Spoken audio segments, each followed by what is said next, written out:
Sidebar, a frank discussion on life, the law, and liberty. Sponsored by the LaHood Norton Law Group. And now, your objection sustained. Your hosts, Karen Klaus and former Bexar County District Attorney, Nico LaHood. Thank you so much for joining us. This is Sidebar. Every week we start at 9 a.m., go till 10 a.m., and continue afterwards on social media. So if you'd like to join us after the show, then you go to sidebartv.com, and that is exactly the same place that you can also become a sponsor or contributor to the show. That's sidebartv.com. Well, so much is happening this week when it comes to Israel and Iran, and I'm starting to have more and more questions on where does the U.S. stand in this? Is it something that we should get into, support, boots on the ground? Still so many questions about that. Also in the news this week, the Supreme Court upheld a ban on gender-affirming care. And also President Trump reversed I guess it was a brief reprieve for immigrants that he said are or were good, long-time workers. The president said we're going to look everywhere for immigration arrests, reversing the week before when he gave, I guess, exemptions to hotel, restaurant, and agriculture workers. I don't know where it stands now, but hopefully we get a chance to ask those questions. And if you have just joined us for the very first time, every week you can come here to hear the former Bexar County DA, Nico LaHood, trial lawyer, managing partner of LaHood Norton Law Group, and Jorge Araujo, scholar, former chemist, and pharmaceutical researcher and director. But before we start, I want to say thank you to everybody that came out last week. Was that the it was cool. best? Salvo, great job. Great Salvo, time. Put that together and no glitches. It was great. It was so fun. Good to meet people. Wonderful people. We get to see their comments, and and it was just really nice. It was respectful. I think it was enjoyable, and we really appreciate the support, and we need to start doing that so often. Not every you can't do it all the time. It's a lot of work. I mean, George really sewed into it, and a lot of us, we put a lot of work into it, and so, but it's worth it. I know. It was really good. George? Loved it. Fantastic. Met a lot of people, right? Yep. Great connecting some names with some faces, and everybody was very supportive and helpful. Just had a great time. I don't know where we're going to start, but... Well, how do you not start with Iran and Israel? I know, but I have so many questions. I kind of I got it in the beginning, and I thought that we were always, like side by side with Israel, and then it's starting to feel like we're not so side by side, and I don't understand it. What's the update? Well, I mean, for me, I don't claim... What I think is interesting is how everybody's an expert on this. I mean, it doesn't matter who you are. Everyone's an expert. And I'm not the expert. Me neither. And so I'm conducting myself as an open-minded skeptic, but also someone that's going to... I always tell people I'm a truth scavenger. I want the truth. It matters. Winston Churchill said the most valuable thing in the world is the truth, and that's why it's often protected by lies. And so we need to find truth, objective truth, not opportunistic truth or not relative truth or whatever. And so I've really spent some time these last couple of weeks, and I shared this with George, I think, that just trying to learn. I mean, George is obviously very learned in this area. He's a student of this. He's scholarly on it, and that's great. But I got to get there myself. And I really want to give an opportunity to both quote-unquote sides to I know I lean towards, supporting Israel, of course. I mean, it makes sense just objectively. But I mean, you hear this, and then there's the isolationists that say, you never get involved in foreign affairs no matter what. And then you got these people that I think are kind of in that same camp that have PTSD from Iraq and Afghanistan and Libya. And I get that, right? Mm-hmm. I mean, you got to say, okay, I check. I think we all should have a little bit of PTSD from that because there was a lot of quote-unquote, misinformation that cost lives. And someone who's dealt with the loss of my brother, you can't rewind stuff like that. And so you got to take that. And then you have people like Tucker that just really seems... Yeah. I mean, I don't know if he's putting himself through like a self-imposed penance because he was very supportive of past military actions that ended up being wrong. And I don't know if he's because he seems overreactive. He seems very emotional. To me, someone like Marco Rubio is passionate. He's not emotional. Tucker's, to me, and I like Tucker, by the way, so I'm just trying to take it all in because he's a quote-unquote influential voice. But he seems emotional about this to me. And then you have Candace Owens, who she makes a 8-hour documentary on Macron's wife being a man, but doesn't educate herself about Islam, and then has an opinion about Israel God, based off videos she watches. I mean, so I'm like, okay, Candace, you're really losing credibility with me. And then you have Dave Smith, who to me is a thoughtful thinker. Overall, he's a libertarian, and but he's a thoughtful thinker, and he pushes everyone's buttons, which I'm okay with that. But then he calls for Trump's impeachment. I was like, whoa, what the hell are you talking about, guy? Relax, slow down. Impeachment? Is that the door that we've opened that you hated about Biden, the whole thing? But now you're okay with it because it fits your little pet project or whatever.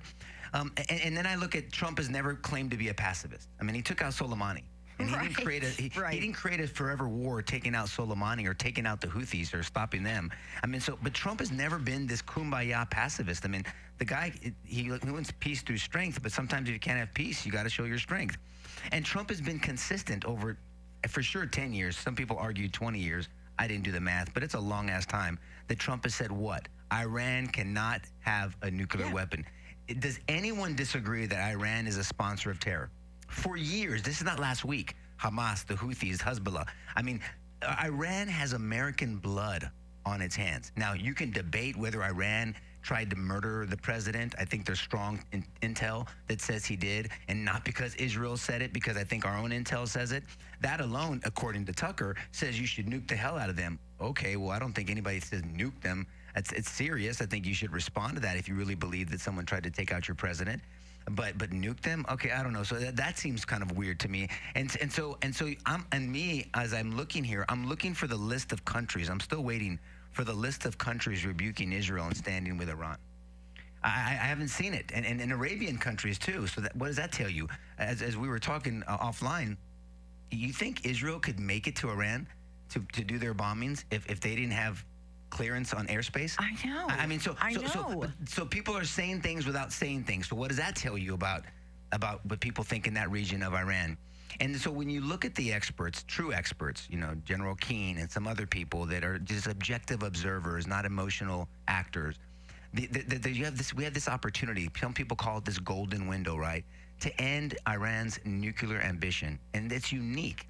And not only would it benefit, of course, Israel, who's an ally, but the region, obviously, because their silence is deafening, but also America, because Iran is not our friend. I mean, these people have been chanting death to Israel since, 78 or 79? Death to Israel, and then acting on it and death to America, by the way, because they're the little Satan, we're the big Satan. And then understanding. And so, I've not heard the argument from Trump to put boots on the ground. I think we have an opportunity, if he says that it's appropriate after he's being so deliberate about this, Karen. I mean, Trump is not acting emotional. He has not just done whatever. You're so right. And I'm not a So Bibi right. Netanyahu apologist. I mean, that dude's got a lot of flaws, and I'm not saying he's the devil like Candace thinks.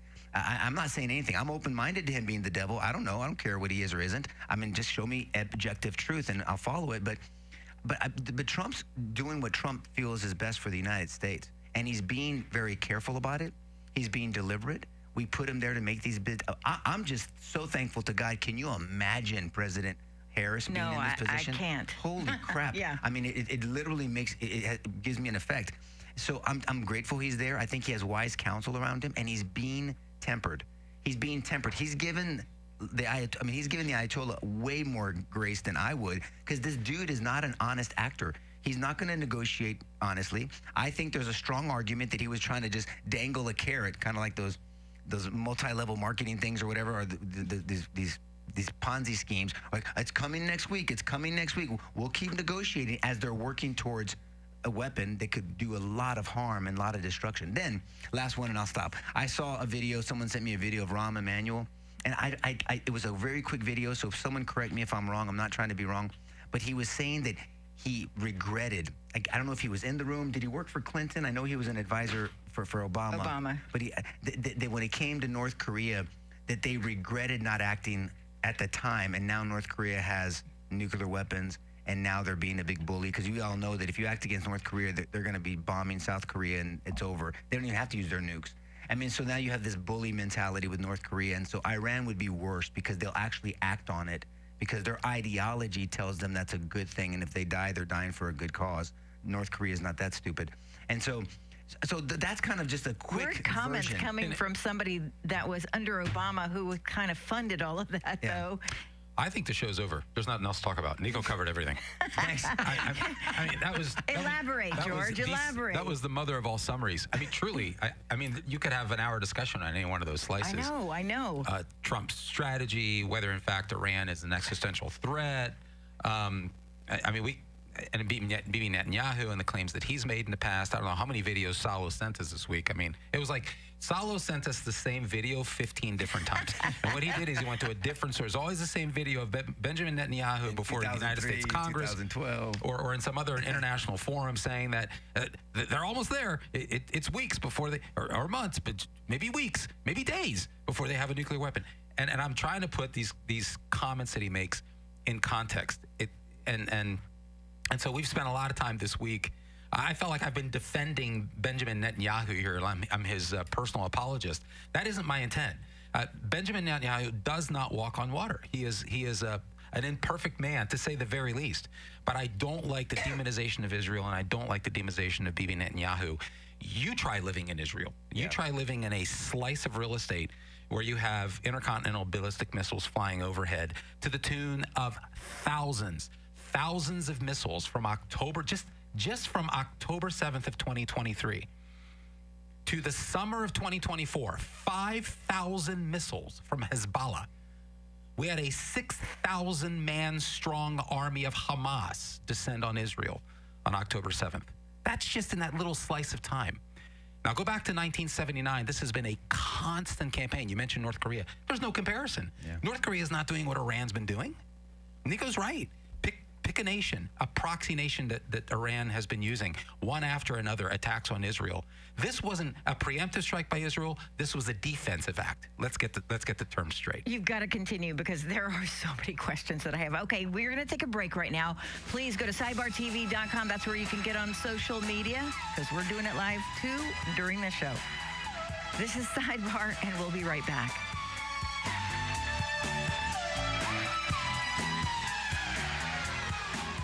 With reputations as respected high-level prosecutors in Bexar County, the attorneys of LaHood Norton Law Group bring invaluable practical knowledge from the other side of the aisle, using over 70 years of combined experience to strategically advocate clients' rights and pursue the best possible outcome. I'm Nico LaHood with LaHood Norton Law Group. Have you been arrested or accused of a crime? The LaHood Norton Law Group has the knowledge to defend you regardless of how small or large your case. In Bexar County, anywhere in the state, or even nationwide, we have the knowledge to defend you in federal or state court, no matter how small or large your case. We are trial lawyers with proven success. Using their 70 years of combined experience to strategically advocate for their clients' rights and pursue the best possible outcome. The LaHood Norton Law Group. For a free consultation, call today, 210-797-7700. 210-797-7700. LaHoodNorton.com. This is Nico LaHood. If you or a loved one has been arrested or accused of a crime, we can help. LaHoodNorton.com.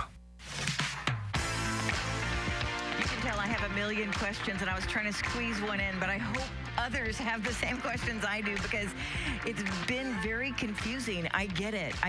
Iran and Israel are trying to, I guess they're trying to get rid of the Ayatollah. I don't know, but whatever is happening, how is it that Netanyahu is suddenly the bad guy? How is it that he continues to be the guy that everybody's blaming stuff on? I don't think this is hard. I don't know why people want to take Iran at face value. I agree. The Ayatollah has said on multiple occasions that death to America and death to Israel are not, I'm quoting him. It's never changed. No, he says death to America and death to Israel is not a slogan, it's a policy. That's what he said. And let that sink in. Yeah. He said that. There's no gray. He said that. And we know factually what their arrangements are and their connections are to the tune of funding proxy attacks on Israel. This is a fact. No one's sitting around wondering, do you think that's a conspiracy? No, it's actually a fact. We can follow the money. We can see the munitions. There's evidence of leaders from Iran meeting with leaders from these proxy nations. We know the network is in place. This is not 2 weeks old. It's not 2 years old. It's decades old. It's taken time. Look, credit to Iran. They've built quite a network. And what I love about what Trump is doing in the 2-week thing is that what he's actually doing is he's throwing back at Iran the same thing that Iran has been doing to the West. They deny, they're evasive, and I love that Trump is doing the exact same thing. What Trump is employing against Iran right now, I love it. It's psychological warfare, and it's going to work. Look, yeah, I mean, look, this is not an issue that Americans are really split on when you really think about it. There's a lot of vocal voices. 79% or something around there agree that Iran shouldn't have a nuclear weapon. Okay, now let's get a little deeper in our thinking. How do you accomplish that? How do you suggest we accomplish that, Tucker, Candace, Dave Smith, whoever else, the people? I mean, how do you accomplish these things? You're going to ask them, can you please negotiate? Yeah, how do you negotiate with someone saying, okay, my starting point is you should be dead. Okay, is there anything else we can talk about? We can talk about how I want to kill you or when I want to kill you, but you're going to die. Oh, is that all we can negotiate? Sure. Okay, bye. I mean, how do you negotiate with someone like that? There's no negotiating. Right. You can't have a pet scorpion. I don't care what you say, or a rattlesnake. Perfect. Oh, that's my pet scorpion. You don't have a pet scorpion. You're not cuddling with your scorpion. You're just looking at it through a glass. And so Iran to me is like a scorpion. The ideology is a scorpion. I mean, that's what scorpions do. It's like, you've heard the whole story of the scorpion and the frog. Why'd you do that? It's just my nature. It's what I do. That's their nature. They have a policy, death to America, death to Israel. Now, this is Israel's war. I get it. But we have interest in this. And when someone tries to argue that we don't have an interest in Israel being a sovereign nation, and can someone argue that Israel doesn't have a right to exist? Well, then you're just going off a whole separate issue here. Now, so I think that Trump is handling this extremely well. After me really listening to people, I mean, I came in with a certain ideology leaning, of course, but I still wanted to make sure I could stand on what I'm defending. And I think that Trump, he's being very gracious with these other 2 weeks. I'm glad that he's doing this. I think they're doing it very strategically. I'm sure their intel gives them that opportunity. But I think that he should give the very limited but strong support that Israel needs and that we need, and that obviously that the region endorses, by the way. The region is obviously endorsing this. So what does that tell you? And where's China and Russia in all this? Quiet. Hezbollah, yes. Where are they at? They're not doing a damn thing right now. Why? So everyone can read the writing on the wall. The Iranian people need to be freed. If you look at pictures of Iran before 1979, the mullahs taking over, this was a free nation. Women were not covered from head to toe, and all you could do is check out their pupils. I mean, they had a right. People had freedom. There was education. There was flourishing. There was different chants in the streets. It wasn't death to America. I mean, they yelled death to America and burn our flag in their parliament. I mean, these are not our friends. And so you can appease them like Obama wanted to do and pay them to put their nuclear program in hiding because it wasn't stopping. Right. And then now you're funding Hezbollah. So actually, the more money you give them and the more money you let them make, you're funding. You have blood on your hands, and whether directly or indirectly. Because they're killing people with that money. And this is lost. This is lost on a lot of our political leaders and a lot of the discourse. The intensity of the discourse is just so unbelievably irrational to me. Heard Senator Chris Murphy, who astonishingly apparently is one, at least the future of the Democratic Party, I've heard said. But he said that this about Trump, quote, he's used it a million times. He's talking about Trump, the announcement from Caroline Leavitt, within the next 2 weeks, he'll make a decision on Iran. And Murphy, wanted to criticize that. And he says, well, Trump's used it a million times before to pretend he might be doing something he's not. And I thought to myself, just think for a moment. When has that ever happened? No, but how's that a dig? Right. That's actually a compliment. Right. Yeah. I mean, this flexibility, this elasticity, as I've heard that word used here in Trump's approach, that's really powerful here. I mean, you're swinging this. It's a strategic ambiguity, and in this gap of not knowing, the psychological pressure on Iran, I think it's a place they're not used to being in. This is what they've done to the West. Again, this is very important. And Trump isn't floundering. This is a tool that he's using, and he's turned it on Iran. In the meantime, he's giving the perception, which is false, and it's working in his favor, that America's not doing anything. hello, Israel is systematically degrading and destroying Iran's ability to, with every day that passes in these 2 weeks, Iran is going to have less and less and less to actually bring to the table. I mean, they don't have a lot now to begin with because the airstrikes and the precision strikes have been so debilitating. But with every 24 hours that passes, less and less cards available to Iran as they come to the table. By the time Trump gets done his 2 weeks, what exactly is Iran going to bring? Meanwhile, the perception is that we're not doing anything. He's just waiting. He's pondering. But he's also giving Israel opportunity to exercise their plan. Maybe they can get it done within 2 weeks. That's what they're doing every day. Yeah. That continues. Yep. So the perception that Trump's not doing anything, I think, is hilarious. He's doing a lot, actually quite a bit.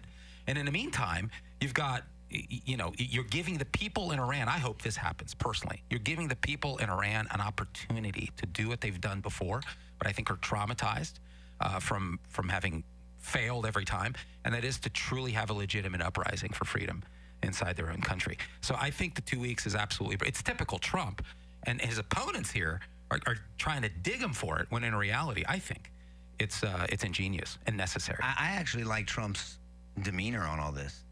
It's kind of like, well, they should have taken the deal. Very calm. It's almost like he's incredible. He's like super stealth. I mean, very controlled, not emotional at all.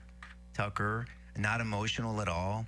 And he's just saying, like, I gave him an opportunity. It really was there may be still some opportunity here to get this done. And just really, really calm. Now, what I didn't like, in all fairness, calling balls and strikes, I didn't like him, the way he handled the Tulsi Gabbard disagreement. And she's come out and said, really wasn't a disagreement. You're taking my testimony in a confirmation hearing in March, and you're using it to divide. But if I was Trump, this is style now. This doesn't mean policy this is just stylistic that I'm not a fan of. And knowing how the media does it, knowing what the media did with him and Elon, although Elon did a good job himself later on, but I'm just saying of distancing themselves. He said, like, all I can tell you is I'm not wrong.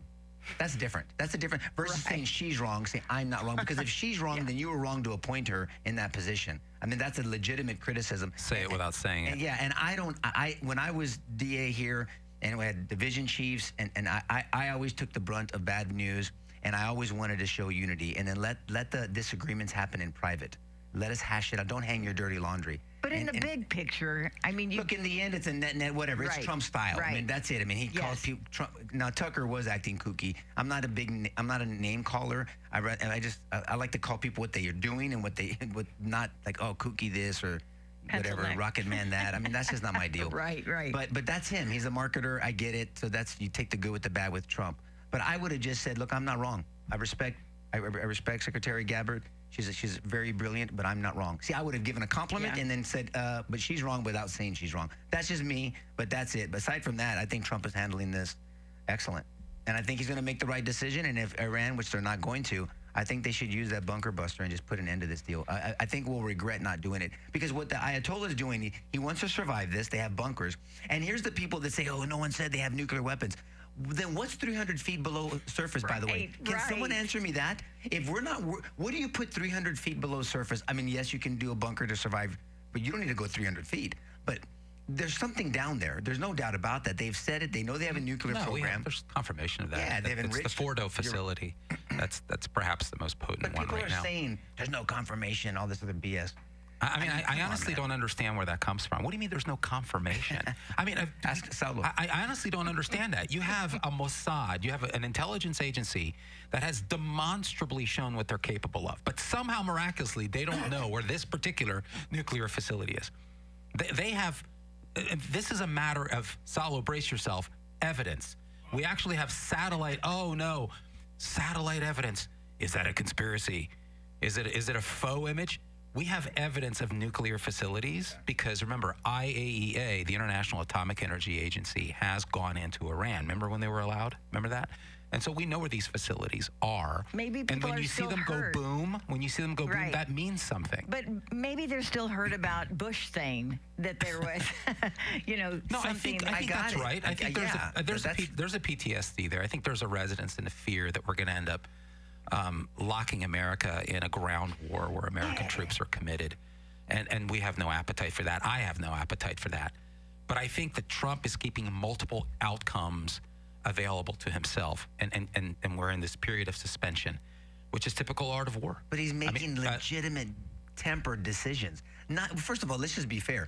Not even Lindsey Graham is advocating for boots on the ground, and that dude hasn't seen a war he doesn't want to send somebody else's kids into. So I mean, I'm no fan of Lindsey in the sense of that area, but not even he's saying put boots on the. No one is talking about putting boots on the ground, and in this type of war, you don't have to. It's Israel's fight. Any boots on the ground are going to be Israel. But I think you can provide this support with an interest to America. This is an American interest. Iran not having a nuclear weapon is a regional interest. It's an Israeli interest, which is obviously an ally to us, but it's also an American interest, and no one disagrees with that. It's just how we accomplish it. And giving them money to put off or hide their nuclear ambition is not a policy, and it's definitely not a strategy. And that's where Obama mucked it up. And all they did was give them more money to fund terror activity and then kill people. But I think if we go back to the root cause where you started on this, is that this isn't happening in a vacuum. Israel's responding. This isn't. I resent the notion this is a preemptive attack by Israel. This has been going on now in earnest for decades, but concentrated since October of 2023. That's when it started. Because since then, you've had a barrage of proxy attacks on Israel. Israel's been in a war. Yeah. Now, we get to sit here and sort of look from afar in our air-conditioned rooms. But the reality is that the nation of Israel has been in a war. They all have bunkers for a reason. Everybody in Israel has a bunker. I mean, it's like living in Tornado Valley. If you don't have some type of some place to go over the tornado, then you're in trouble. They have bunkers for a reason because they're constantly under attack. It's a neurosis because, Karen, we ask people, what would you do if you were in their cases? And people refuse to go down that road because they'd obviously do the same thing Israel would do. So what they do is there's almost this sense that Israel somehow deserves it. And that's disgusting and it's sickening. And that is the real issue right here. And there's a split inside MAGA. There's anti-Semitism inside MAGA and an irrational view of Israel that I think is caustic and dangerous. And so you have anti-Semites on the left and anti-Semites on the right. And we got to deal with our own problems right now. Okay, we got to continue this conversation. Please stick with us and get on social media because we will continue the conversation coming up after this break on Sidebar.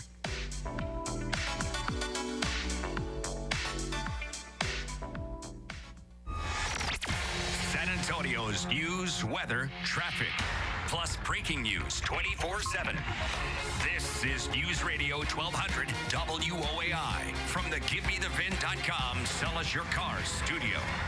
I'm Eric Lycum in News Radio 1200 WOAI. A dozen apartments destroyed in a major San Antonio fire yesterday. Details coming up. First, traffic and weather together. From the WOAI Traffic Center. Over on Loop 410 southbound, we have a stalled vehicle that's being cleared from the off-ramp towards Highway 151. Over on Loop 1604 westbound, off-ramp to Kyle Parkway is closed due to construction. I'm Alexis, News Radio 1200 WOAI. On our way to 89, it's 77, partly clouding out the WOAI 24-hour. San Antonio firefighters battled a large apartment fire midday yesterday at the Broadstone on Medical near Medical Drive in Wurzbach. We had a lot of fire. It was fully involved on the second and third story of this three-story apartment building. Fire Chief Valerie Frosto says it was a major fire. A dozen units were destroyed. Senator Bernie Sanders brought his fighting oligarchy tour to McAllen, Texas yesterday. No to kleptocracy and a president who's going to make billions of dollars off of his presidency. Sanders believes most Americans oppose President Trump's big, beautiful spending bill. Israel says it killed a veteran Iranian commander this morning in a targeted strike in a city south of Tehran. IDF also attacked a nuclear facility in central Iran. News on demand at WOAI.com. Our next update, top of the hour, breaking information as it happens. I'm Eric Lycum on San Antonio's news, weather, and traffic station, News Radio 1200 WOAI. This report is sponsored by Mattress Firm. Shop Mattress Firm's July 4th sale and reclaim your restless nights. Choose from a curated premium selection of mattresses to find just the upgrade you're looking for. Get matched, sleep at night.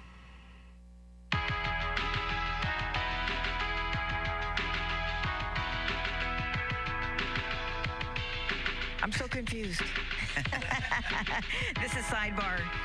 And there are still tons of questions. And remember, if you get on social media, a platform of your choice, you can find all that we are on sidebartv.com. We will continue that conversation about Israel and Iran on the after show. But I hope that I can get a little bit of an update when it comes to the ICE raids. First, everybody and their grandma was trying to start a fight. Yeah. No. First, everybody and their grandma was being picked up by ICE, and then Trump, says something like, "Well, wait a second. Maybe we should look at all of the hotel workers, the farmers. Maybe we should rethink this." And has it gone back? I don't even know what the update is because I haven't had a chance to look because it's changing so quickly. But what is the update? Well, I think it seems to me, and look, everyone needs to shelf your emotions right now. Let's just talk this through objectively. Okay. Obviously, we had a horrible situation because I think we have close to, if not more, 300 million illegals in this country. Yep. We cannot, 30 million, sorry, 300 million. What? 30 million, one too many zeros. 30 million illegals in this country.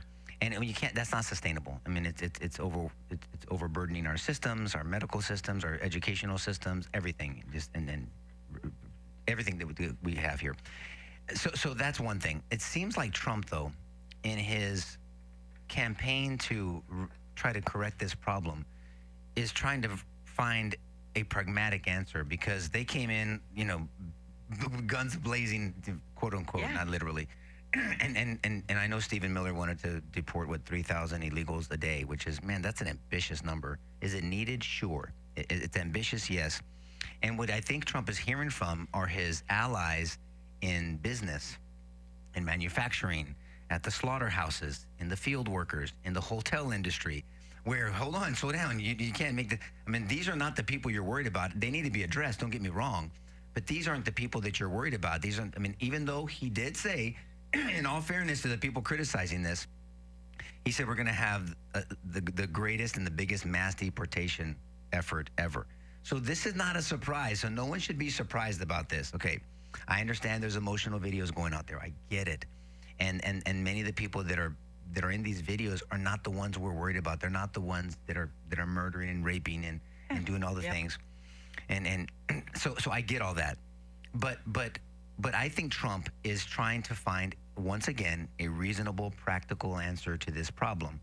And what I think, I am not for amnesty, and so don't hear me to say this. What I think there needs to be a practical worker program for the people in the slaughterhouses, in the fields, and in this. Say, look, okay, number one, self-report. When you self-report, we're going to do a background check on you. We're going to make sure that you're involved in an above-the-board job, not some, opportunistic job that's slighting the system and someone's paying you under the table.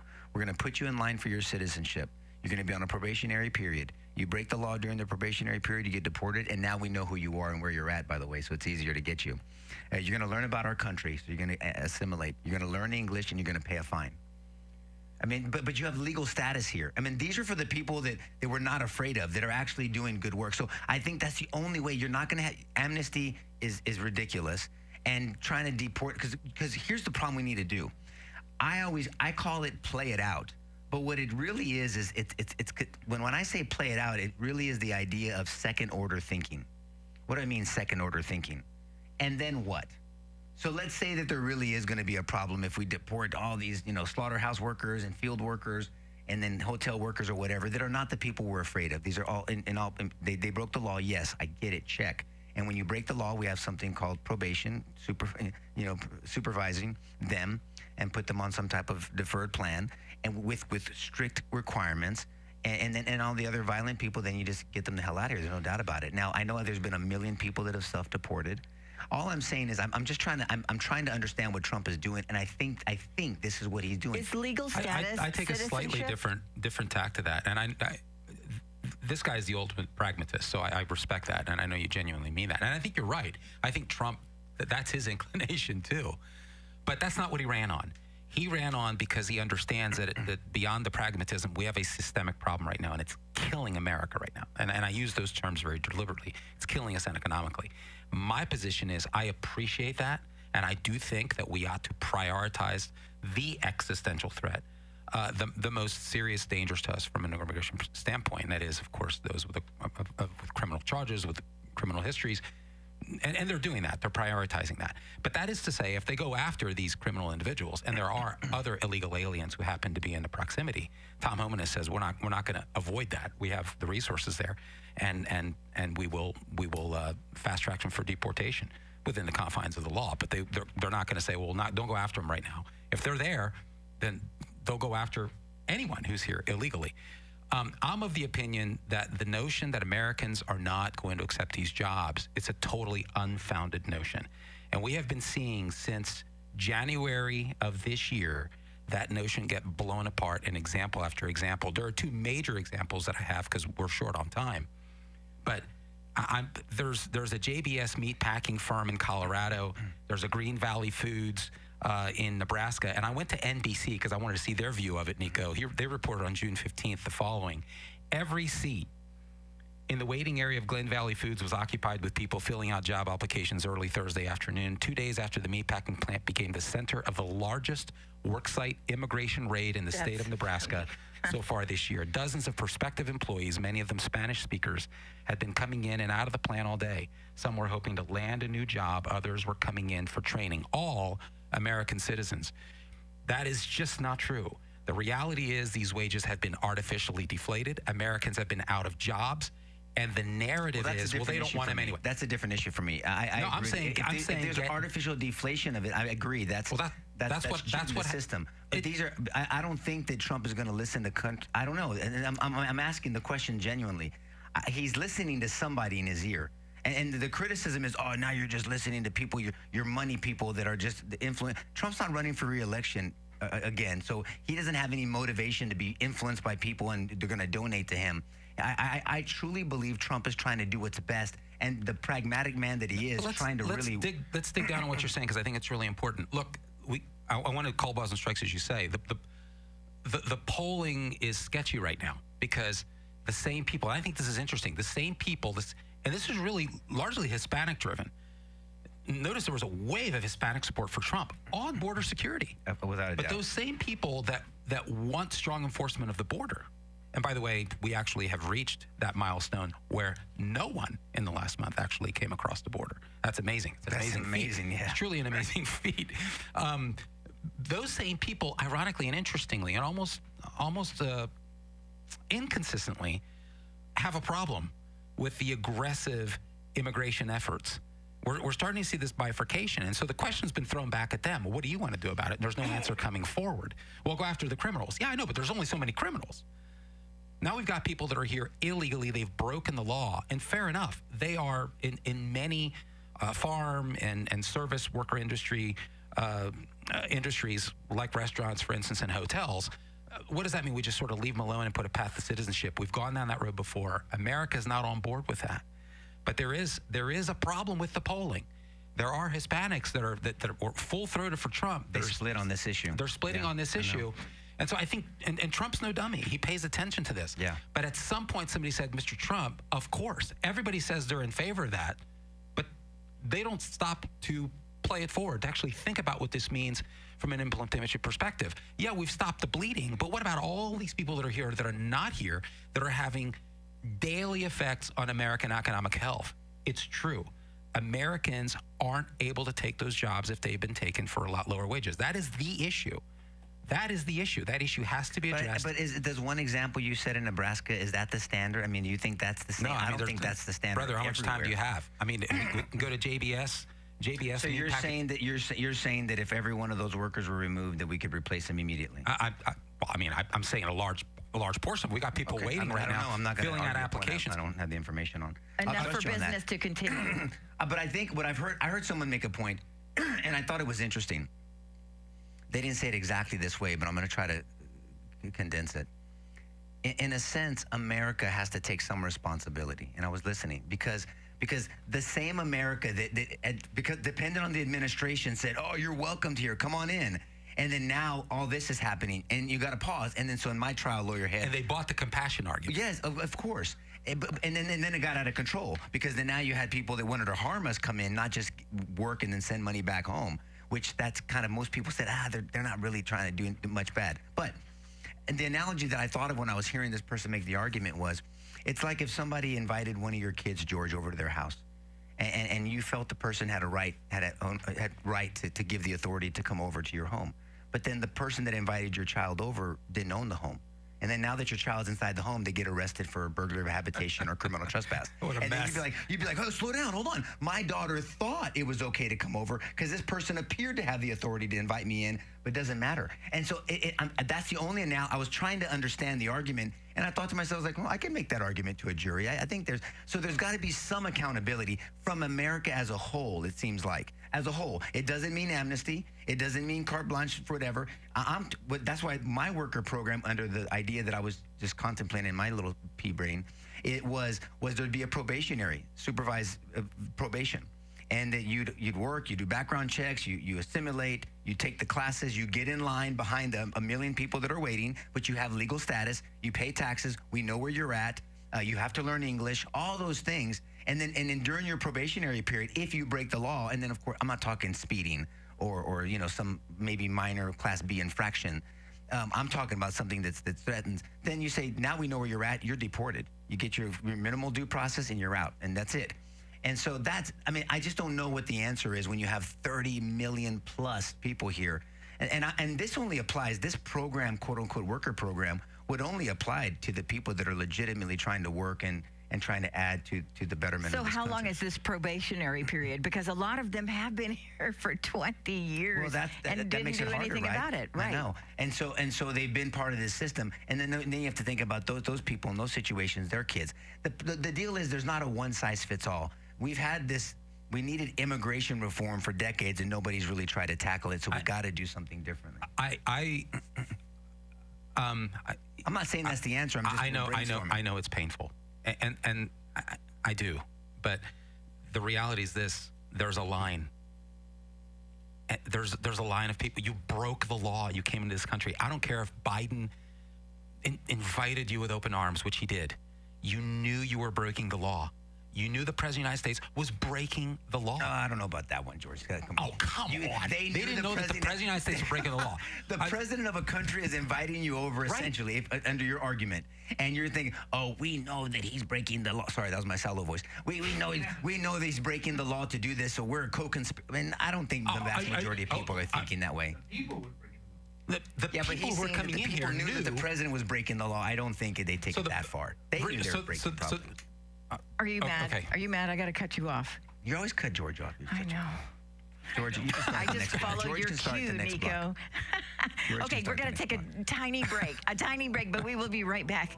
And this conversation, argument, will continue on Sidebar.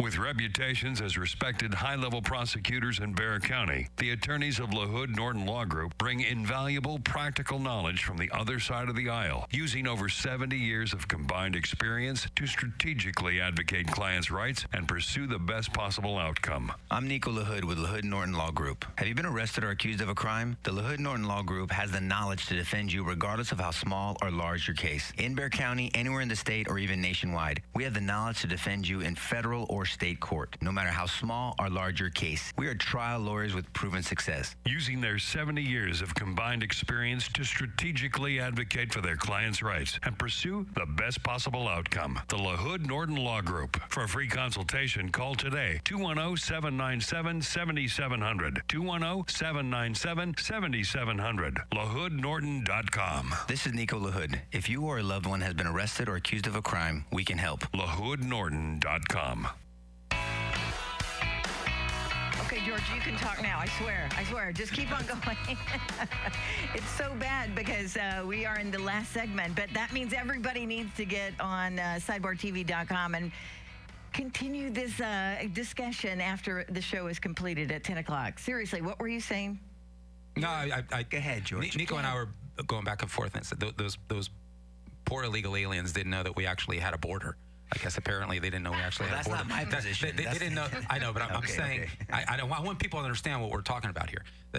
That's not what you're saying. Yeah. But that's how I know that's how people are going to react to that. Because wait, are you saying that they're so dumb that they don't know that we actually have a border and we actually have laws, and they don't know that those laws exist, regardless of whether or not the president of the United States decided it was okay to. They can't piece one and two together that they're coming in, and that that through amnesty, a very friendly president, that they could actually become part of the American framework overnight. They don't have to wait in line and it'll actually get driver's licenses and vote. Now, why would they know that? They know that because it's been happening. That's why. And so I'm suggesting that they knew, and they would interview people on their way over here through the Darien Gap. Oh, we got to go there while Biden's in office. Why? Oh, yeah. Why? Because Biden is doing what? He's blowing off laws, and he's completely deleted the southern border. So what I'm saying is, whether or not they knew or not, they broke the law. And I'm suggesting I agree with that. And I'm suggesting that they knew they were breaking the law when they were coming here. And so when they came in, now what about everyone? And I mean this. There's 1 million people, and that's the number. It's actually slightly higher than that. There's 1 million people waiting in line every single year. What about them? And so now we have everybody, bending over backwards to reward people who broke the law. Why do you think Trump? I'll just finish and I'll just shut up. I promise you, because this speaks to the law, and I want you to speak to it. Yes.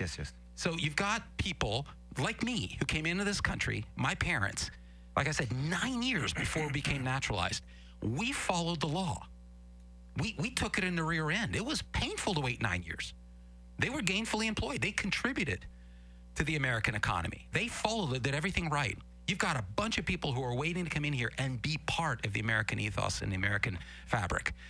And so now all these people broke the law, they're here, and now because there's political tensions around it, we literally bend over backwards to make sure that there's either a probationary or some sort of intermediary basis to get them in here before they become American citizens.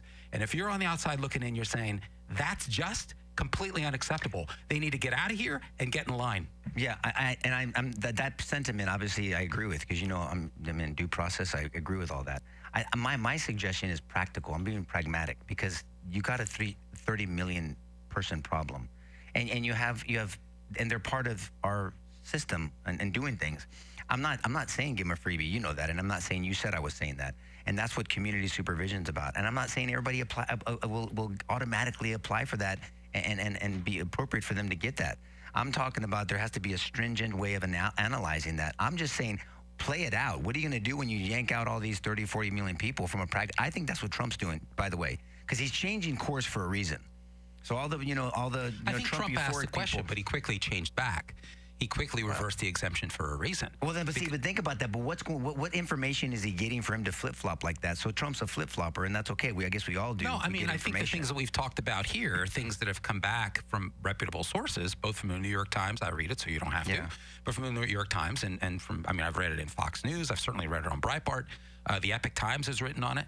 And it's all of these points that are converging. There's polling. So Trump said, okay, wait a minute. I feel like maybe the solution's worse than the problem. And people said, what are you talking about? We got tens of millions of people here. What are you talking about? Here's evidence, X, Y, and Z. And I only give you 2 examples. I found like 7 of them of examples in massive manufacturing plants and in service industries where now that the policy changed and the jobs opened up, Americans flooded those lines to take those jobs. That's what's happening. So are you Americans saying that Trump, want those jobs? Are you saying that, and this is news to me, so I need to know, are you saying that so Trump had this way ICE was conducting certain raids, Trump changes his policy, how they're, not policy, but changed it, okay, we're going to adjust the this. The polling is... Well, then, okay, I get it, and that's what I'm saying. And then you're saying that he went back, he said, maybe I was right all along, or I don't know. Two issues, and you and I brought one of them up last week, and that is that he didn't campaign on this. He didn't campaign on caveats. The only caveat that Trump has thrown in there, and everybody agreed, including me, and you made the argument for it, was DACA. Yeah. That makes sense to me. Yeah. I know people who are even DACA. I'm like, what are you, crazy? Yeah. They're kids. It wasn't their call. All they know is this country, and you're going to throw them out into some foreign country. That's unjust. That's unjust. Interesting, the Democrats push back on Trump trying to protect it. Yeah, I know. So much for caring about the illegals. Yeah. So I guess that's probably the only caveat. That seems to me that's black and white to me. But everything else, the idea of employment, I think Trump. Yeah, I'm not digging my heels on this. I'm just trying to be pragmatic. And because when you talk about breaking the law, there is something called community supervision. But I have a question on the pragmatism. Go ahead. What's not pragmatic about the most? And you made this argument back to me because I said, remember we were talking about the AEA, the Aliens Enemy Act. And you and I debated back and forth, and the issue was, hey, we don't have time. And I said, this is expensive as hell. And it's going to take a while. And you said, we've spent money on everything else. Right. We seem to have money to spend on everything else. Why don't we have money? Excellent argument. And so my point is, why does pragmatic mean we have to compromise efficiency or some sort of expedited review? I'm just talking about pragmatic shut. If you're saying that you're not going to shut down manufacturers, and manufacturers say we have plenty of people that want these jobs, then the pragmatic argument is gone. I'm appreciate you clarifying. I didn't know. I'm being selfish on this. I'm being selfish for Americans. I'm not being selfish. I mean, I get it. They came in wrong, regardless how they came in. And yes, it's easier. It's kind of like, it's easier to say, well, but they're part of our system. I get it. We all know someone that came in that way. At least I do. And they're good people overall, and they add to our country, and they're productive workers and productive citizens. But I get it. I mean, I'm not digging my heels in on this thing. I was just thinking pragmatically for manufacturing, for jobs, for certain industry. But if you're claiming and you're making the point that there is objective evidence that we have plenty of Americans to fill these positions, then it is what it is, man. A law is a law. One of these meat packing places or Green Valley Foods that actually laid off a ton of Americans and then rehired lower pay illegals. And Nico's point was valid last week that, hey, they got to pay them the same price. And what I was saying is, yeah, that's right. That's the way it's supposed to work. But it hasn't been working that way. And the Biden administration looked the other way. That's the point. And this is why it's systemic. This is why the objective here, this is why they take the streets. This is why elected representatives actually argue against American citizens and for breaking the law because it's about votes for them. This is the next generation of left-wing voters for them, and they will fight to the death on this. And so I guess we got to step back and say, all right, is the notion that Americans are not going to take these jobs, is that true? And I'm pushing back on it. I'm saying the evidence is to the contrary, that they will. There are Americans who want these jobs. Now, you raise an interesting question. Well, things might get a little bit more expensive because manufacturers now have to. As long as everybody understands that, then that's the way it is. Look, if a company is paying an illegal less money, then they're gaming the system. They can't do that. I mean, and then you're not on an even playing field with other manufacturers and other companies that are doing it right.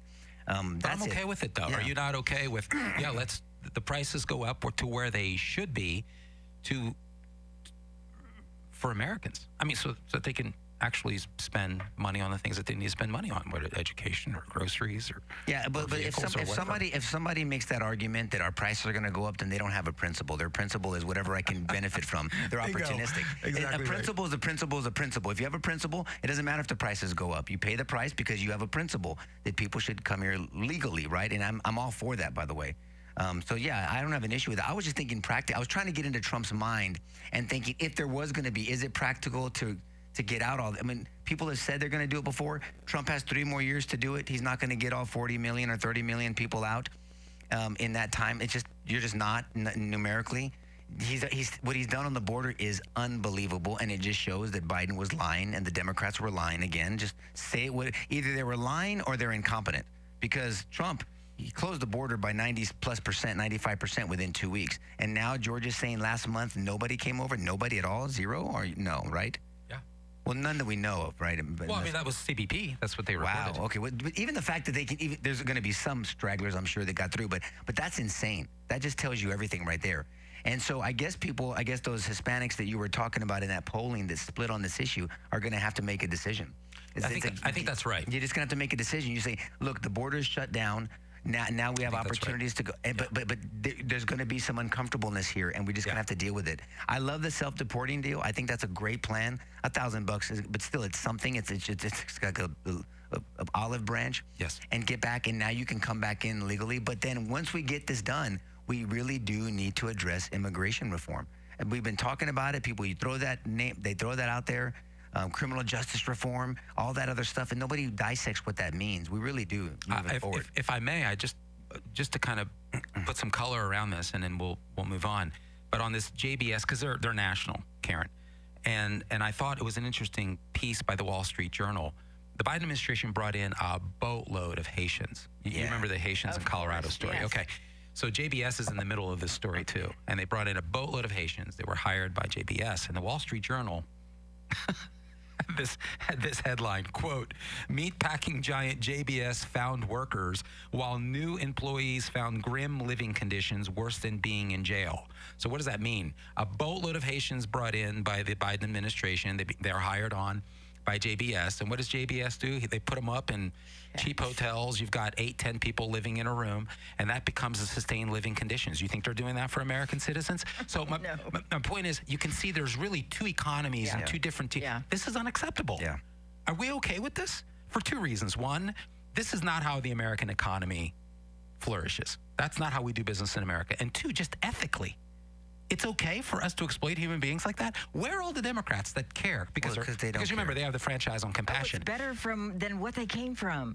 And that's my point. You're going to find, I like the way you said it, we're going to have to deal with some discomfort here because we got to deal with these issues because there are some true injustices going on. And there needs to be a prioritization to those, the split on this issue on the polling. I mean, which one do you want? Do you want an open border? And then you have, you're not going to have these uncomfortable situations. And look, it's heartbreaking because families are really being broken apart. And it's not the intent, but it's an uncomfortable reality that if we're going to bring order to this country, we're going to have to deal with that. Again, if the manufacturer, I mean, I'm very encouraged by the data that you shared with us, George, because if that's the situation and we truly have Americans waiting in line for these jobs, even some of these tough jobs that have been historically just said that Americans don't want, well, do they not want them because they can't work for the wages or the jobs aren't open because these companies are taking advantage of this? They can't have it that way. But look, we didn't get a chance to talk about the SCOTUS gender affirming care, which I can't stand that phrase because that's how we're going to talk about these terms that have been commandeered by the left. Yes. And it was a big decision on that Tennessee ban on surgical and chemical treatment on minors. So if you haven't done it already, join us on the after show. We're going to be on for another 30, 45 minutes talking about this, other things, hopefully trying to answer your questions. Have a very blessed weekend. Thanks you for joining in. Bye-bye. The preceding show was paid for.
Continue with this conversation. We're going to go on to SCOTUS. Yeah, well, we'll Please, answer questions or comments or whatever about the other stuff too. We can talk about whatever you want to talk about. So, talk about gender affirming care. Well, I can't even stand that word. Just call it mutilation. I mean, what do you mean gender? What does that mean? Can you think about that? That's a ridiculous term. Well, that's to me like reproductive rights. It's abortion. What do you mean? I mean, it's not reproductive rights. What rights are you're so it's not, I have a right not to reproduce. Well, that fetus has a right to be produced. What are you talking about? But so this gender affirming care It's phrase, typical of left-wing terminology, isn't it? Well, of course they do. If you want to know what it actually is, it's whatever the opposite is. It's not gender affirming and it's not reproductive That's rights. Right. You know, I can't stand that term. So I don't even want to use that. It's mutilation. I mean, when you think about what they're doing, you're talking about chemicals. You're talking about surgery on young people because they feel a certain way. We're just insane on this, and we've talked about this in the past. That we don't let kids do. They can't decide to go to school. They can't consent to sex. They can't decide to drink. They can't own a gun. They can't drive. They can't travel by themselves. They can't contract with anybody. Kids can't do shit because they shouldn't be able to do anything because they're kids. They can't even get a tattoo for kids. Not even get a tattoo. They can't even They can't even mark their skin for life. Well, I guess you can laser it off now.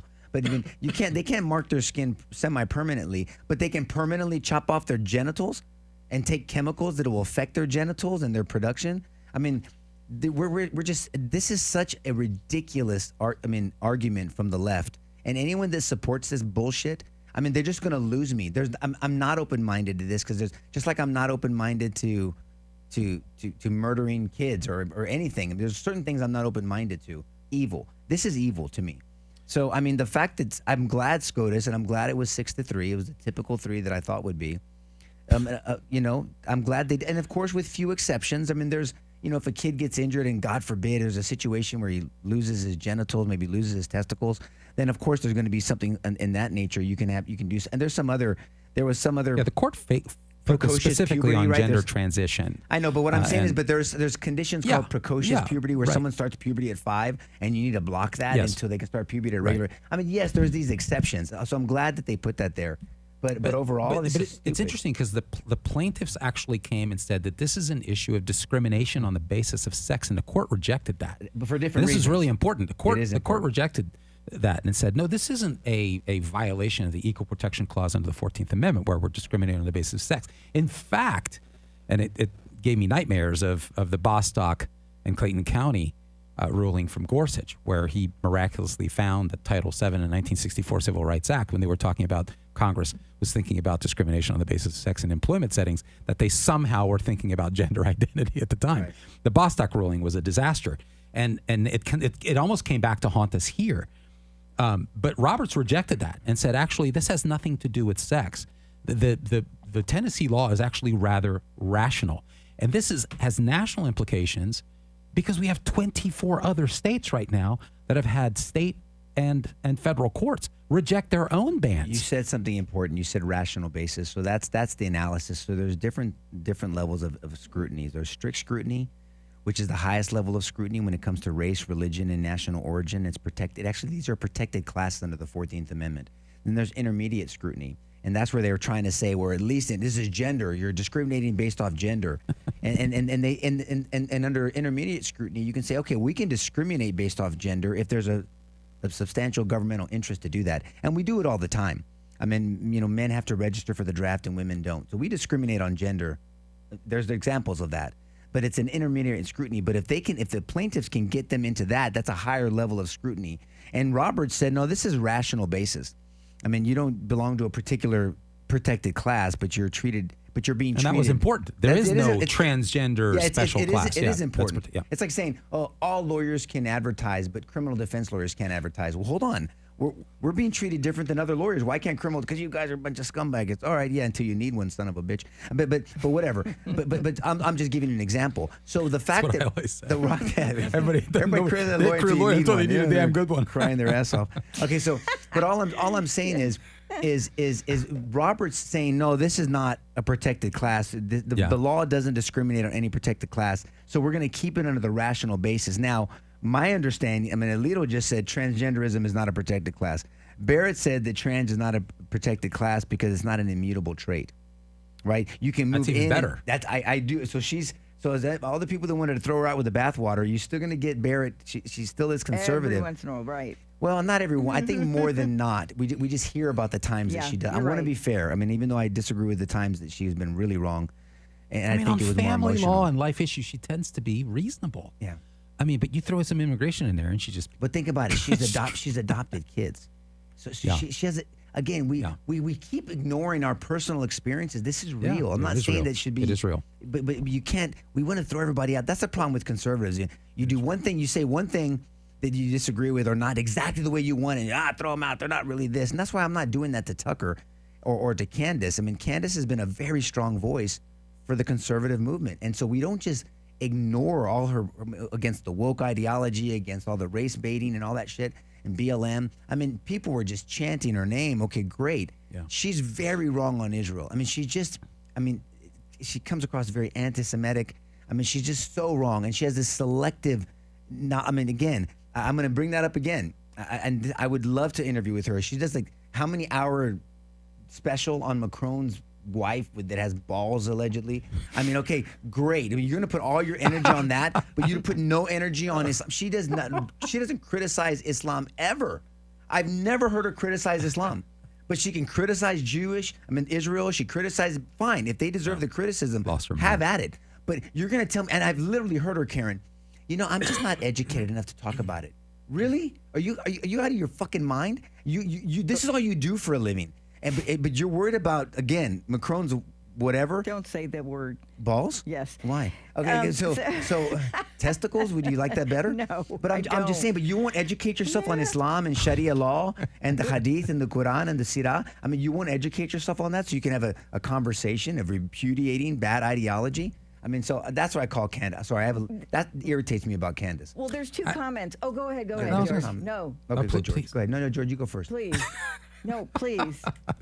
I was trying to tie where you went with Brigitte Macron, and it makes sense. I mean, maybe she had a failed gender transition, and maybe this is why it ties into the Tennessee ban. I see the connection. It's brilliant, actually. Can AI add that piece under address that I've seen with Michelle Obama and him, whatever? I'm like, what? Karen, let me just say this, and then I'll shut up, because I thought this was important. And it's important for the country to study this ruling. Roberts did, I think, a fantastic job. I really, really like the substance of the ruling, because he went out of his way to say, look, on the rational basis, no, this is not discrimination on the basis of sex. No, trans is not a protected class. The issue here is that there are serious and open and unanswered questions concerning the safety and efficacy of gender affirming, quote unquote, medical interventions. There are serious and unanswered questions about that. You're talking about irreversible mastectomies, genital and surgical mutilation, and there's illness and disease and protracted psychological stress from this. And the argument from the plaintiffs, because this has been a fear-mongering argument. This was brought forward by three parents or three trans individuals and their parents, and apparently the surgeon as well, who was going to be conducting the would-be surgery. They're the ones that the ACLU is representing. And part of the argument has been what it always is. And you gotta blame reprehensible medical professionals who lie through their ass. You've got to throw in there a medical pharma complex that is taking advantage of this. I think the notion that if your kid doesn't go through this, your kid's going to kill himself. Yeah. That's the basis of the argument here. And I love that Roberts pushed back and said, actually, no, these are novel treatments. We got it's a bifurcated problem. The product itself, there's serious questions about that. And there's also lingering questions about the procedures and the psychological stress that you're going to have on individuals. And he brought up an interesting point, that there's European country after European country after European country that went headlong into this and then has reversed because they got in and they were way over their skis on this, and it led to truly lifelong damage of a young person. And so the decision is based on actual science. Go figure. And it almost seems like every quarter you have some major landmark study coming forward to say that there's absolutely no evidence whatsoever that kids are going to kill themselves. But there's overwhelming evidence that the clinical and physiological changes are horrible and impact is horrible. And Roberts went to that. He focused on the clinical and the medical stuff and said this has nothing to do with sex. So it just blew apart the argument. And I think it's going to be excellent for the other 24 states. It's going to help a lot for us to get back to some sanity. There is some clarity. criticism on Roberts, even though the opinion is good, without a doubt, that he could have done what Alito and Thomas and Barrett were saying, that it's not a protected class, and that would really have affected. He avoided it. He avoided it. He avoided getting into that. He said this is about age and medical conditions. This is not about. Let's talk about that for a moment, if I may, because every Supreme Court decision has really two parts, right? The first part is it's either yes or no. There's the ruling, and then there's the opinion. And the opinion is really critical because it draws from other cases and it potentially affects precedent, additional cases that are forthcoming. That's where the precedent comes in. And between all of them, I think they covered every angle. I realized that Roberts didn't wade into that. He focused more on the medical issues. Somebody needed to do that. That was important. But you're right. I mean, Alito and Thomas they just came out and said it. But if you combine it, I thought the opinion and the concurrences were excellent. Combined it. But you're right. Well, Roberts didn't want to, and he actually said, I'm not going to wade into Bostock right now. Right. Because he says, I don't think it's pertinent here. Wait, it's just... It could have been. And I actually think it is pertinent because the plaintiff tried to make it pertinent. So they could have said, look, I didn't want to bring it up, but you guys brought it up, so let's talk about no. Because Gorsuch was sitting there. And I mean, for the life of me, I don't know what Gorsuch was thinking with Bostock and Clayton, but the idea that somehow gender identity and sexual orientation are included in Title VII from 1964, like they even knew what that was. I mean, so I don't know. I think overall this is a huge win. It's not the end. As Churchill said, this isn't the end, but it is the end of the beginning. Yeah. Richard Mills online said Ketanji Brown should have recused herself because she doesn't even know what a woman is. And then background of you saying they bring their life experiences. Miranda said 2 of the 3 judges don't even have kids. Well, yeah, yeah, exactly. Let's talk about Sonia Sotomayor for a moment. I could barely get through her rather elementary dissent, if you will. I mean, it's hard to believe that these people are qualified to sit on the United States Supreme Court. I mean, Nico, she's known as the wide Latina. Well, the wide Latina. The wide Latina. Like W-I-D-E. I promise you, look it up. Is that a hit on her hips? Or what is that about? Perhaps because she's a person of substance. I don't know. Her hips don't lie. But so during oral arguments, I don't know if you caught some of that, but it was astounding to me. She equated general surgery with taking aspirin. I shit you not. And that's that. Ketanji Brown Jackson, who apparently doesn't believe she's qualified to know what a woman is, apparently is qualified to weigh in on this case. Interesting and ironically dealing with sex in some way, per the plaintiff. She said that this is clear the issue about this is racism. Wait. Racism? Wait, yes, what? That's right. How is it racism? That's right. That's her reliable standby. It's racism. So she equated Tennessee's law with banning interracial marriage because of something. If somebody can follow the rationale, let me know. You can't. There were no cameras in the court, but I would have liked to seen expressions because transcripts don't. You can't quite get that. But this is where she goes. This is the default. This is what I mean. The total loss of credibility between those 3 people. Elena Kagan is the most rational, typically the most balanced of the 3. Her dissent was rather tepid compared to these weirdo comments from Sotomayor. But I don't think that advances the conversation here, Nico. The idea that this somehow has to is related to what were the weirdo comments? Interracial marriage, because and I don't think anyone was able to figure that out. But this is the default position. It's racism, So, God, that doesn't even make any sense. No, I promise you, I'm not trivializing that. Look it up. I couldn't follow it. And Joyless Reed and all these idiots that everything is racism. That's just stupid. I mean, to me, I mean, I'm not trying to call. That's just ignorant. That's just a very low IQ argument, and I'm not being disrespectful. I'm being honest. That's a low IQ argument. It really is. It really is. And the dissenting opinion from Sotomayor. I mean, I don't know if it's low IQ, but I think it's.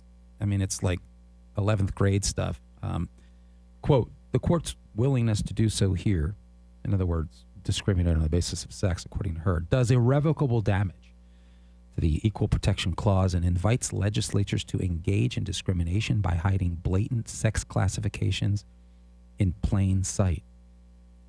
In other words, it's really about sex, but you're going to call it, medical concerns. It also authorizes without second thought untold harm to transgender children and the parents and families who love them, because there's no constitutional justification for that. I dissent, she said. Yeah, I just think you got to have a conversation about how many trans kids did we have, 50 years ago, and I think it has to do with parenting and upbringing. And I say this as respectfully as I can, but I'm very deliberate about this. If you further your child's confusion on gender when they're children, I think you're a bad parent. And I hope you would really reconsider your parenting style. I mean, that's to me, you're doing so much damage. You're confusing a child. They don't know what they are. Again, Bill Maher says it the best. Well, he says, I thought I was a fucking pirate when I was younger. Thank God no one set me up for peg leg surgery and plucked my eye out. He's right. I mean, if your kid thinks they're Superman and they say, I'm going to jump off the building because I'm Superman. Good, honey. What technique are you going to use? One arm or two arms? I mean, you say, no, you're not jumping off a building. You're not Superman. I don't care what you think you are. I mean, so why do we suspend our logic when it comes to gender, something as serious as gender? I mean, so I think there's just a illogical argument for it. I think parents are not parents. They should not call them. I think it's a horrible parenting if you truly affirm the confusion that your child is under. I mean, and I think there should be correction and reinforcing that you're a boy. I mean, to me, it's kindergarten cup, right? Like, Well, hey, also, boys have right. penises, girls have vaginas. Well, no shit. I mean, that's just common sense. And if that population is so small, and maybe this is true, maybe it's not, but I saw this post on social media that showed one after another Hollywood actresses that have transgender children. I mean, there was like 10 of them in a row. And I was thinking, why is it that all of these actresses have children that are transgender? How does that happen? It is well because you I mean, just like hate is taught, I mean, confusion can be taught also. Yeah. I mean, you either raise your child a certain way or you don't. Proverbs 22:6 says, start a child off in the way they will go. When they get older, they will not depart from it. I mean, again, I'm not being critical. I mean, what is that? Wade? What's that basketball player's name is? What's his first name? Something Wade. He was a basketball player. Brittany Griner? No, Wade. No, it's just kidding. Him and his wife. He's got a famous wife too, and their kid's transgender allegedly. And Will Smith, his kids are a little wacky too. Magic Johnson's kids are. His son is really extreme. I know. I do what I've seen. Look, we haven't found. There's not a transgender gene. I think it's your influence, what you've been exposed to, ideology you've been exposed to, what's being affirmed in that child's life. I mean, you say, look, boys are boys, girls are girls. I mean, God designed them individually and wonderfully. There's a to address some of the things both of you were saying. There's a false virtue attached to these things. Remember, they're trying to drag this into the civil rights movement. And if something can become all of a sudden the civil right, then there's a virtue in that. Now you're doing something noble. It's not just that you're letting your kid be trans, but you're part of a greater religious cause here. You're righting wrongs. You're fighting for justice. Now it's all under the umbrella of social justice. That's why. And this tends to pick up in trendy. This tends to be trendy in sort of elitist groups. And I would certainly lump Hollywood in that category. That this isn't just about the medical stuff. This there's something more to it. This is religious, and it's just, and it's noble, and it's moral, and that's why. And that has an allure to it. You can't, because it also helps you rationalize any damage that you do. I did it for the right reasons. I took one for the team, you see.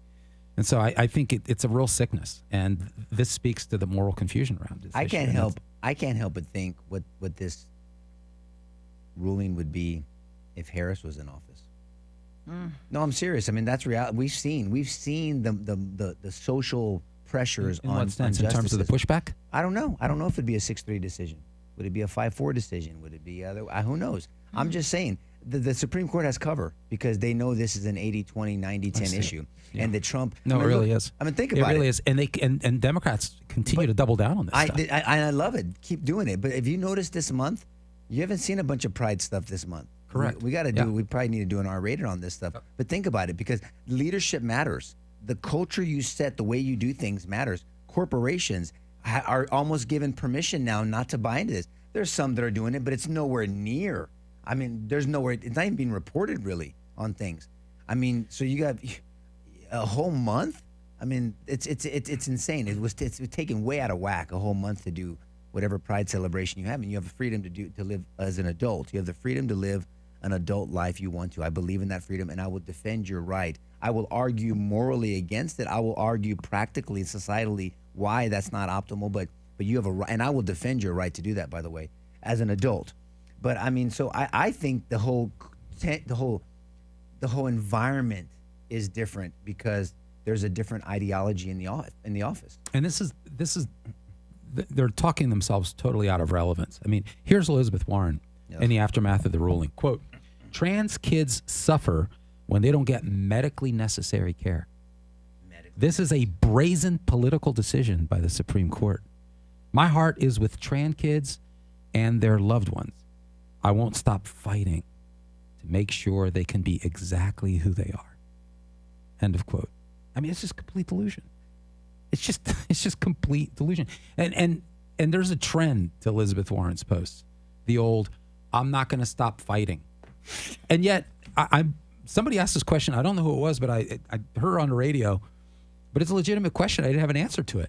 Can somebody name the last piece of legislation that Elizabeth Warren actually brought forward in this fight that she seems to be perpetually stuck in? Or that it even got passed? I mean, she doesn't actually do anything, but she won't stop fighting for you, Karen. All right? You feel better? What? Are you saying that Karen is trans? Is that what are you saying? I'm transitioning out of this room. Hey, seriously, how big is the trans population? The research puts it at the lowest I've seen is around 0.1, 0.2%, depending on whether it's male or female. But there's claims that it's as much as 3% in the United States. I think that's. But see, I think that's really irrelevant to me. That's irrelevant. Really? Because if it was a righteous fight and it was a logical fight, I'd fight for that 0.2%. Because it's a principled fight. It doesn't matter if you have 98% against you, or whatever it is, 98.99.08% against you. But it's not a righteous fight. It's not a logical fight. It's one factor. Meaning, but it's why not is the main it so small? Yeah. Why is it I'm not saying you're not going to. forefront of everybody's problems? Yeah, but Bill Maher brought up that. But there's like 20-something% of kids identify as transgender now. So it can't be. Sure. And then it's growing. But that's right. But the research isn't keeping up. That's the point. Because this is like a movement. And it's an indoctrination in the American educational system. And it became like the cool thing to do. That's the sickness here. That I agree with. You know, that so kids are stepping up to do it because they think, but it's the cool funny? thing to do. I mean, there is no comparison.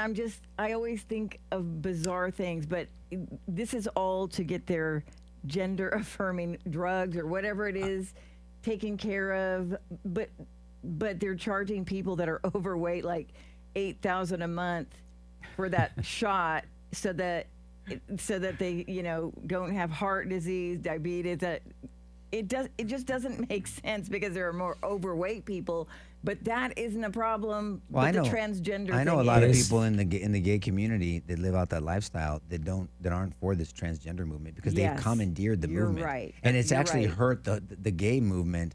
At some point, it falls inward on itself. Yeah, I'm telling you, they are trying really hard to attach themselves to the civil rights movement.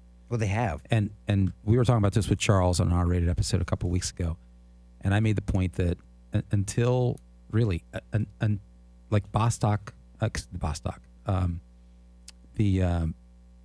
believe I just forgot the 2015 ruling that legalized same-sex marriage. Obergefell v. Hodges. Thank you. My goodness.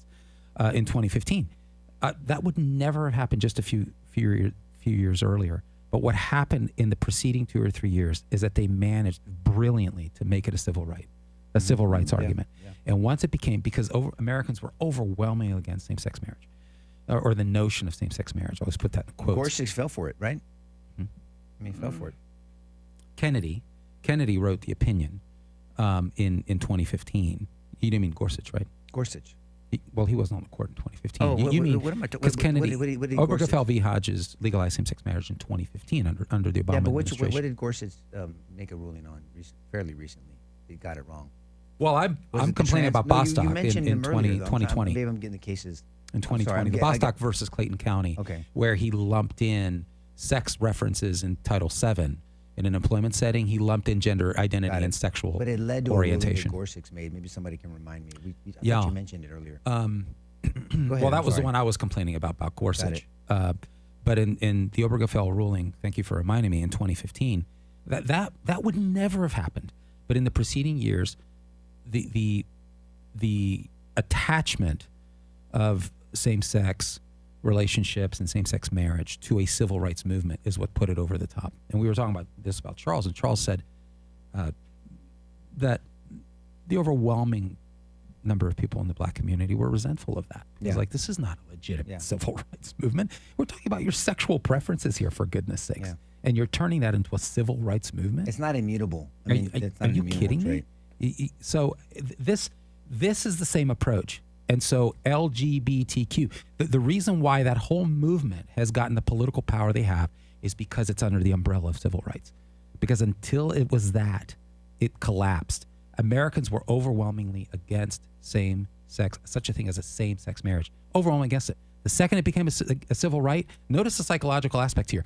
Do you want to be guilty of being against the civil right? What's wrong with you, Karen? Right. And so normally clear-thinking people said, well, shit, I'm not going to be part of that group. I mean, are you kidding me? Civil rights? Of course I'm in. Now, a lot of them couldn't explain why it was a civil right.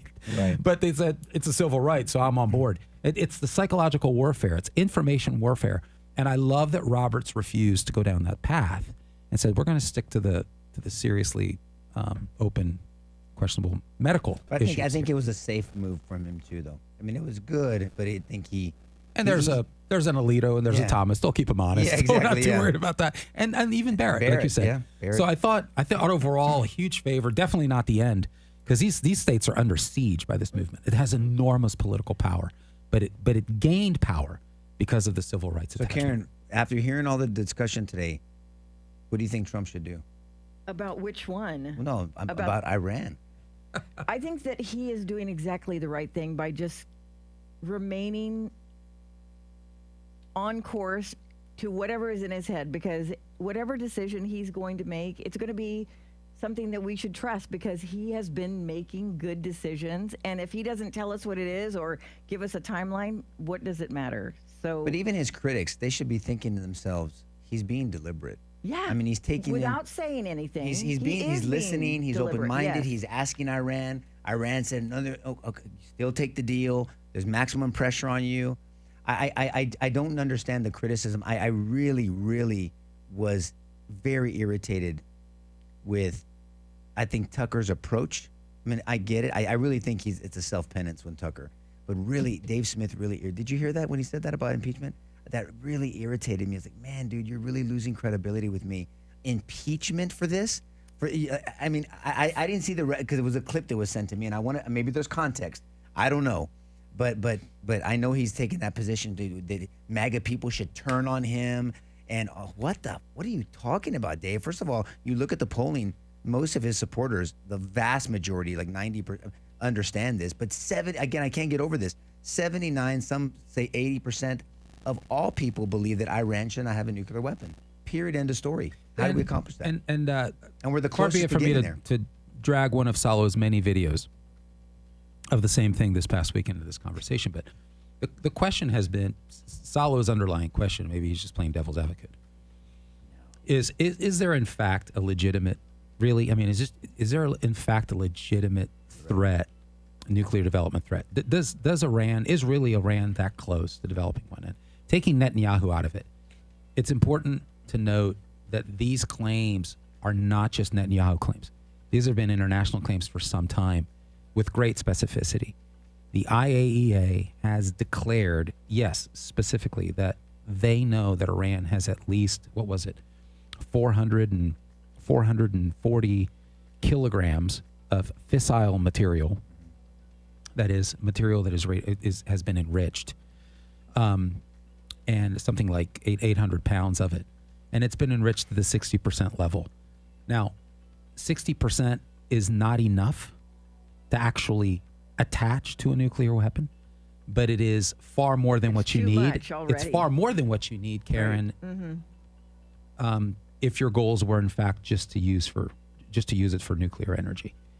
And so what's the point of having 60% enriched material if it isn't to continue to enrich it to the desirable 80, 90% that you need to actually be able to attach it to a nuclear weapon? And so the question is, we've been talking about this how long now, Salo? Decades, right? I mean, they're going to have one. It's around the corner. Why isn't it done yet? And the point that I brought up is that sanctions matter. Iran has been under sanctions for decades. And those sanctions mean something. They take away the money that they need to be able to get the equipment that they need and material that they need to be able to continue moving the program forward. So even though they're close, they're not close. Does that make sense? They're not close in the sense that they don't have one now, but they're very close in the sense that if we continue to just sort of, not do anything, they could have a nuclear weapon in short order. And so the weeks and the months claim is not unreasonable. It's not hard to take the fissile material, reactive material, enriched material, and attach it to a warhead. To develop it so that there's enough of it, that's the complication. This stuff's impossible to find. 99.3% of uranium in the Earth's surface is the stuff that isn't reactive. 99.3 is U-238. There's only 0.7% naturally in the Earth that is reactive, the unstable stuff. So it has to be created. How do you go from 0.7% to 90%? That's not easy. It takes time. It's several reactionary steps. You need to set up the facilities. What did it take to create the Fordow nuclear research facility? What did it take to create that? Imagine going 300 feet in the ground, creating concrete reinforced steel passageways with power and light, ventilation. And then you have centrifuges down there. Then you got to put people down there. Then you got to put computer systems down there. Yeah. What does it take to do that? So, Salo, this has been necessarily a years-long process. Yep. And so they're getting closer and closer, and that's true. That's right. So it's the perspective. You gotta really step back and say, what does this mean? I mean, it's not like you can go to Walmart and buy this stuff and go home and just put it together. So Diane says maybe Iran isn't cooperating in peace talks because China has agreed to help them, maybe even giving them the things that are lacking. What's the name? Diane. Diane, brilliant statement. The China factor here is a huge factor. China has a $400 billion 25-year arrangement with Iran. Believe it or not, they're turning Iran into a colonial city. They're colonizing Iran. I mean, this Belt and Road Initiative, they're roping Iran right into it. Are you aware, Diane? You seem to be on top of this. 90% of the oil that Iran sells is to China. Yeah. Why? Because there's sanctions that prevent them from selling it to anybody else, but because China doesn't give a shit about rules, and here's the thing, China says, hey, Iran, you can't sell it to anybody else. We'll buy it from you, but it's got to be at a deeply discounted price. And so they're getting a ton of oil from Iran at a deeply discounted price. In the meantime, with the agreement that China gets to sell all kinds of shit and trinkets and to Iran, which Iran buys, China also gets to build stuff in Iran with Chinese workers. And lastly, but not least, they get to sell Iran drone parts, which then Iran sells to Russia so they can continue their Ukraine. So this is going to have the destruction of the regime is going to have a debilitating effect, I think, on China. Yep. This is brilliant. It's good. It's brilliant. I think so. And I don't. Who knows what it'll do to people. Rapid fire. Last 10 minutes. Any questions, comments we want to address? Just one comment, and it is, let me see if I can find it. Richard says, this is the fastest hour and a half of the week. Thank you, Nico and George. Oh, thanks, Richard. Thank you. And I would just want to add, we said this last week at the live show. It takes time, effort, energy, and money to make Sidebar happen. Yeah. I wish this was free. I really wish it was free. We might do it more often, but it's not. And it takes money, it takes effort, it takes resources. Please consider giving to Sidebar. Salo, what's the best way to do it? Go to sidebartv.com. Scroll down; it'll show you how to donate. Well, I think. I mean, thanks for bringing that up, George. I think we're also we're open to sponsorships. Yes. I mean, company sponsorships on a regular basis, so we can, we'll give Salo, we'll work out that deal, give you acknowledgement. Yes. This has been a passion project for us.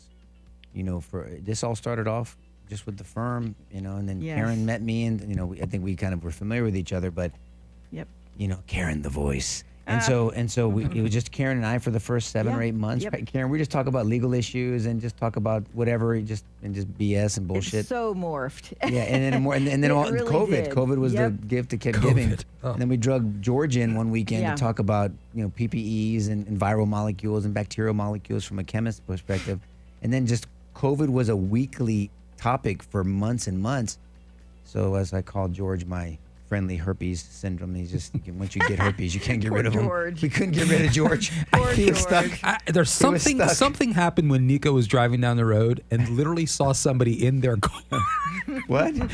I'll not forget the conversation. What? Something happened during COVID, and he's like, we got to talk about this. He's driving down the road, I guess, and he sees somebody in the car next to him by themselves with a mask. And then the second time, the thing that I'll never forget. He goes, these people are losing their fucking Yeah. That's what I said. It was ridiculous. There was a second thing you said, that you were at a stoplight and a oversized dude with a mask was carrying like 2 Whataburger bags. Yeah, I and took you're a picture of him. What? I know. I took a picture. I was at the stoplight on San Pedro, and I said, "What the fuck are these guys doing?" So he was like, "What I miss?" I'll never forget that. I will never forget that. Yeah, well, I That had a was bunch the of statements best. back So then. I was all anyway, jacked up.